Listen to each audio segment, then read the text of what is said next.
এদিকে সব কারাবন্দীর মুক্তির দাবিতে ঘোষিত ব্লকেড কর্মসূচি পালনে শাহবাগ অভিমুখে পদযাত্রা করছে ভুক্তভোগী বিডিআর সদস্য ও তাদের পরিবার। সেখানে আছেন সহকর্মী সাজিদ আরাফাত। সরাসরি চলে যাচ্ছি তার কাছে।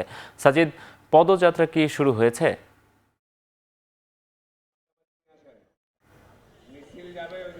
নোমান, যে বিষয়টি বলছিলেন যে 2009 সালে পিলখানা হত্যাকাণ্ডের পরবর্তীতে সেই সময়ের বিডিআর জওয়ানদের বিরুদ্ধে অধিকাংশের বিরুদ্ধে কিন্তু মামলা হয়েছিল এবং পরবর্তীতে অনেকের চাকরিচ্যুত হয়।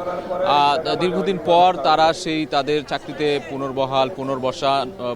পুনর্বাসন কিংবা সেই সব মামলা প্রত্যাহারের দাবিতে কিন্তু তাদের যে স্বজন রয়েছে, তাদের সন্তান রয়েছে, তারা কিন্তু আন্দোলন করছেন। সেই আন্দোলনের অংশ হিসেবে আজকে আমরা দেখছি এখানে অবস্থান কর্মসূচি শহীদ মিনারে, যেটি মূলত গতকাল থেকে শুরু হয়েছে। গতকাল রাতেও কিন্তু তারা এখানে অবস্থান করছিলেন এবং আজকে সকাল থেকে অবস্থান কর্মসূচি পালিত হয়েছে। এই মুহূর্তে দুপুর 1টার কিছু পরেই শহীদ মিনার থেকে পদযাত্রা করে তাদের শাহবাগ যাওয়ার কথা রয়েছে। শাহবাগে গিয়ে ব্লকেড কর্মসূচি করবেন বলে আমরা জানতে পেরেছি। এবং এখানে বৈষম্য বিরোধী ছাত্র আন্দোলনের একজন কেন্দ্রীয় সমন্বয়ক মাহিন সরকার এখানে সমন্বয় করছেন, তাদের সাথে একাত্মতা ঘোষণা করেছেন। তিনি সংবাদ সম্মেলন করে কিছুক্ষণ আগে এই ঘোষণাটি দিয়েছেন এবং তার পাশাপাশি এখানে যারা স্বজন রয়েছেন বিডিআর জওয়ানদের, যারা শাস্তি ভোগ করছেন দীর্ঘদিন ধরেই, তাদের আত্মীয় স্বজন সন্তানরা রয়েছেন, তারাও কিন্তু দাবি করছিলেন যে তাদের এই যে প্রহসনমূলক যে মামলাগুলো সেগুলো যাতে প্রত্যাহার করা হয় এবং যে বিচার কাজ, সেই বিচার কাজ যাতে আর বিলম্বিত করা না হয় তার কিন্তু দাবি জানিয়েছে। এবং সেই সঙ্গে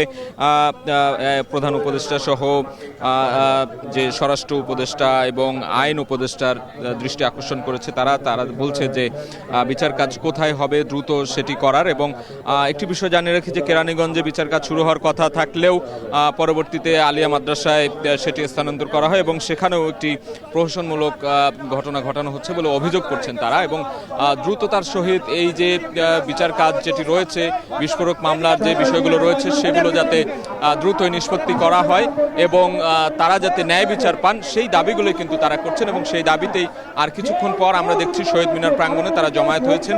তাদের আত্মীয় স্বজন যারা চাকরিচ্যুত হয়েছেন তারা পুনর্বাসন চাচ্ছেন, ক্ষতিপূরণ চাচ্ছেন এবং এই সব দাবিগুলো নিয়েই যে পদযাত্রা সেটি আর কিছুক্ষণ পরেই শুরু হবে এবং শাহবাগে গিয়ে ব্লকেড কর্মসূচি তারা পালন করবে। পরবর্তীতে হয়তো সেখানকার সবশেষ তথ্য আমরা জানাতে পারবো। নোমান, এই ছিল শহীদ মিনার, কেন্দ্রীয় শহীদ মিনার থেকে আমার কাছে থাকা সবশেষ তথ্য। ভুক্তভোগী বিডিআর সদস্যদের ব্লকেড কর্মসূচির সবশেষ পরিস্থিতি জানাচ্ছিলেন সহকর্মী সাজিদ আরাফাত। দেখছেন এখন চারদিক।